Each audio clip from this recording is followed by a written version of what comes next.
اللہ اکبر، تیری تک کے ادامہ میں مرید ہو گئے۔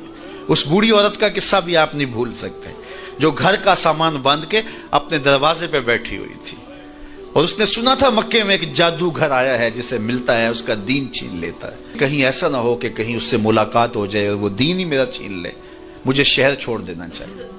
گھر کے تھڑے کے اوپر سامان باندھ کے بیٹھی ہے، حضور بھی گزرے، اس نے دیکھا تو کہا بھتیجے یہ سامان میرے سر پہ رکھ دے۔ حضور نے سامان اٹھایا، دیکھا تو بوجھل تھا، وزنی تھا، اور بڑھیا کو دیکھا تو کمزور تھی، تو کہا کہ بڑھیا اگر چاہو تو جہاں چاہتی ہو میں خود نہ چھوڑا۔ اس نے کہا اس سے بڑی مہربانی کیا ہوگی۔ حضور نے سامان اٹھایا ہوا ہے اور بڑھیا سے باتیں بھی کرتے جا رہے ہیں۔ تو بڑھیا کو کہا کیوں جا رہی ہے؟ اس نے کہا کہ سنا ہے یہاں ایک جادوگر ہے جو لوگوں کا دھرم لوٹ لیتا ہے، لوگوں کا دین لوٹ لیتا ہے۔ میں نے ساری زندگی بتوں سے وفا کی ہے، میرے آباء و اجداد نے بتوں سے وفا کی ہے، میں چاہتی ہوں دین اجداد ہاتھ سے چھوٹ نہ جائیں، آخر اس شہر میں رہتی ہوں کہیں مل نہ جائے۔ خیر حضور نے کچھ نہیں کہا، اس کا سامان نہیں پھینک دیا کہ ٹھیک ہے تم پھر جاؤ۔ سامان اس کا اٹھایا اور جہاں تک اس نے جانا تھا سامان پہنچایا، سامان سپرد کر کے واپس پلٹنے لگے تو اس نے کہا بچے اپنا نام تو بتا دے، لوگ کہیں گے کہ مکہ چھوڑ آئی ہو تو بتاؤں گی ایک جادوگر کے دکھ سے چھوڑ آئی ہوں، تو وہ کتنا برا بھلا کہیں گے شہر مکہ کو کہ جس مکہ سے لوگ نقل مکانی کرنے پہ مجبور ہو گئے، تو میں انہیں یہ بھی بتاؤں گی کہ جس مکے میں جادوگر رہتا ہے اتنا اچھا نوجوان بھی رہتا ہے، تو تیرا نام لیا کروں گی، تیرے قصیدے پڑھا کروں گی۔ تو حضور علیہ السلام مسکرا پڑے، کہا بڑھیا جس جادوگر سے بھاگ کے آئی ہے وہ تیرے سامنے کھڑا ہے۔ اس نے کہا سچ سے آپ ہی محمد ہیں؟ حضور نے فرمایا نام میرا یہی ہے۔ تو اس نے کہا پھر آپ کا جادو میرے پہ چل گیا ہے۔ اللہ اکبر، تیری تک کے ادامہ میں مرید ہو گئے۔ لوگوں کی خدمت کریں، بوڑھوں کے کام آئیں، دکھیوں کے کام آئیں، مصیبت زدہ کے کام آئیں۔ حضور یتیم ہو کے یتیم پرور تھے، لاچاروں کی مدد کرتے، لوگوں کے گھروں میں پانی بھر کے دے دیتے، اور دکھیوں کے کام آ جاتے اور مصیبت زدوں کے کام آ جاتے۔ تو حضور سے پیار کرنے والوں، امت میں آپس میں حسد نہ پھیلاؤ، بغض نہ کرو، نفرتوں کے پہاڑ کھڑے نہ کرو، ایک دوسرے سے پیار کرو، جڑو، امت وحدہ بنے، اور اپنے ماحول کو، اپنی معاشرت کو ایک خوبصورت معاشرت کا رنگ دو، اور اپنی زندگی کو حضور کے نام کر دو۔ حضور علیہ السلام کی محبت سے معاشرے کے دکھ جو ہیں وہ سمیٹے جا سکتے ہیں۔ آقا کریم علیہ السلام نے محبت سے ہی معاشرت کو جو ہے وہ اپنے قریب کیا، اور لوگ ایمان کی دولت سے مالا مال ہو گئے۔ وہ ایک بچہ آیا نا اپنی ماں کے لیے لباس لینے کے لیے، اور پہلے وہ گیا اپنے چچا کے پاس، اس کی ماں بیوہ تھی اور اس کا لباس پھٹ گیا تھا، اور وہ اپنے چچا کے پاس گیا تو اس نے دتکار دیا۔ ماں نے اس کو روکا تھا بیٹا نہ جانا، لیکن اس نے کہا کہ تیرے بدن کے اوپر جو لباس ہے وہ بھی پھٹ گیا ہے اور جگہ جگہ سے جسم جھلک رہا ہے، تو میں اپنے چچا سے آپ کے لیے لباس لے کے آتا ہوں۔ پھر جو رویہ اس نے اختیار کیا تو واپس روتا ہوا آ رہا تھا، تو کسی نے راستے نے پوچھا کہ کیا ماجرا ہوا؟ اس نے کہا چچا کے پاس گیا تھا ماں کے لیے لباس لینے، اس نے تو لا کے بھیج دیا۔ اللہ اکبر۔ تو اس نے کہا کہ جا سین حرم میں محمد نام کا ایک شخص بیٹھا ہوا ہے، اگر تو اپنا دکھڑا اس کے سامنے پیش کرے تو وہ امید ہے تمہیں رد نہیں کریں گے، لیکن سن لے ان کا دین کوئی اور ہے۔ اللہ اکبر۔ اپنے ماں کے پاس آیا تو ماں کو کہا کہ چچا نے رلا کے بھیج دیا، لیکن آپ کی حالت مجھ سے دیکھی نہیں جا رہی۔ بچہ ابھی شعور کی منزلوں میں قدم رکھ رہا تھا، پہلے بہت چھوٹا تھا، اب اس کے اندر ایک جذبات تھے بچے کے اندر۔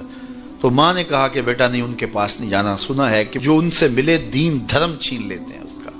اللہ اکبر۔ تو حضور علیہ السلام کے پاس جانے سے ماں روکنے لگی، لیکن بچے نے کہا کہ امی میں پکا رہوں گا، بتوں کا وفادار رہوں گا، تم اس ٹینشن کو، اس پریشانی کو چھوڑ دو۔ اور حضور کی خدمت میں حاضر ہوا۔ حضور صحن حرم میں چادر اوڑے بیٹھے ہوئے تھے، اور جا کے کہنے لگا میں پہلے بات آپ سے کر لیتا ہوں، آپ کا دین میں نے قبول نہیں کرنا۔ حضور مسکرا کے بولے بیٹا بتاؤ کس لیے آئے ہو؟ کہا میری ماں بے لباس ہے، میں آپ سے لباس لینے آیا۔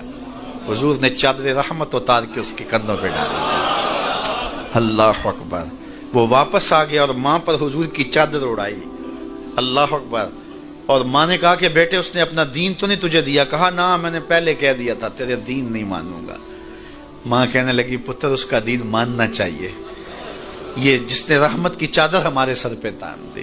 کچھ لوگ کہتے ہیں جی بس میں تو اللہ کی مخلوق کی خدمت کرتا ہوں، میں تو حج بھی نہیں کیا، اس کے پیسے بھی غریبوں کو دے دیے ہیں۔ وہ تبلیغ کرتے ہیں لوگ کہ جناب قربانی کے پیسے بھی اگر غریبوں میں دے دیے جائے تو یہ زیادہ اچھا ہے، ان کی مدد ہو جائے۔